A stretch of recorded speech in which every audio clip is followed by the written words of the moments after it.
Question में कह रहा है रिक्त स्थानों की पूर्ति करें, 3 का ये नंबर कह रहा है किसी चतुर्भुज के आसन्न भुजाओं के क्रमागत मध्य बिंदु से मिलाने से बनी आकृति एक खाली स्थान होगी। समझिए क्या कर रहा है, किसी चतुर्भुज के आसन्न भुजाओं के, समझो यहाँ पर मैं एक चतुर्भुज बना लेता हूँ, फिर उसके बाद देखा जाएगा, प्रैक्टिकली समझेंगे तो और बेहतर रहेगा ना जी। मैं यहाँ पर एक चतुर्भुज बना लेता हूँ, एक ये चतुर्भुज हो गया। अब देखो चतुर्भुज यहाँ पे बन गया। अब चतुर्भुज के आसन्न भुजाओं के क्या कर रहा है, चतुर्भुज के आसन्न भुजाओं के क्रमागत मध्य बिंदुओं को मिलाने से, देखिए आसन्न भुजाएं ये होंगी और ये होंगी, तो इन दोनों के मध्य बिंदु इसको मिलाते हैं। फिर अगला ये भुजा और ये भुजा दोनों के मध्य बिंदु को आपस में मिलाते हैं।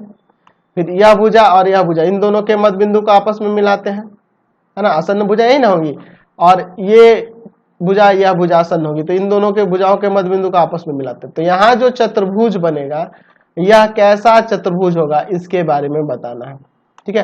तो एक्चुअल में समांतर चतुर्भुज होगा। आप कहोगे कि सर कैसे होगा समांतर चतुर्भुज, समझो। अगर मैं यहाँ से इसको ऐसे मिला दूं, BD को मिला दो डॉटेड, समझो, तो अगर यह त्रिभुज बन गया ABD, तो इस ये जो त्रिभुज देख रहे हैं, यह त्रिभुज, इसकी यह भुजा है ना, ये दो भुजाओं के मिलाने वाली मध्य बिंदु की रेखाखंड होगी ना, AB और AD के भुजा के मिलाने वाली भुजाओं के मध्य बिंदु की रेखाखंड होगी। तो यह रेखाखंड आपके इसके BD के समांतर होगी और आधी होगी। उसी तरह यहाँ भी त्रिभुज बना है BCD, तो यहाँ यह जो QR देख रहे हैं यह इसके बराबर होगी, इसकी आधी होगी, इसकी आधी होगी और समांतर होगी। हम लोग मध्य बिंदु प्रमेय से दोनों तरफ देख रहे हैं, तो यह इसके आधा और समांतर, और यह इसके आधा और समांतर, तो आपस में ये दोनों बराबर हो जाएंगे ना, और समांतर भी।